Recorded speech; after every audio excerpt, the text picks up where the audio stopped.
انا كان موقفي اللي انا من بدري.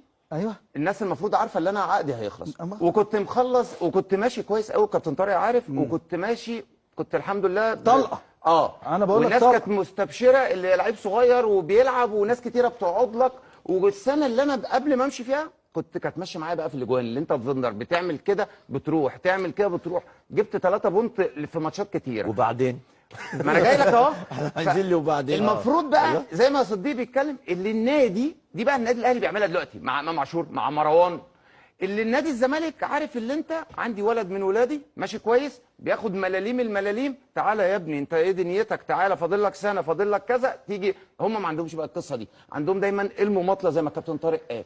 بقيت انت اللي تحارب عشان اعدل. يا جماعه يا جماعه طبعا انت انا اسف يعني في اخر الصف ولا حد بيسمع لك.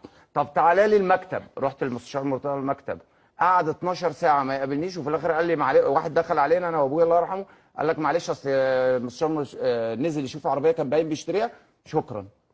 حتى ما فيش تقدير.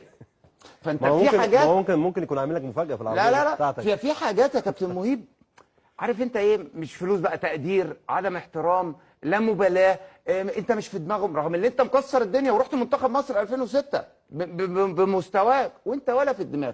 لما يجي لك بقى استقرار زي ما صديق قال الاستقرار، ولما يجي لك ناس بتحترمك، لما يجي لك فلوس، لو هنتكلم انا بكلمك في كل الحاجه، الفلوس لما تتقال وانت بتاخد ملاليم فتلاقي الفرق ده كله وانت في ظل عيل صغير.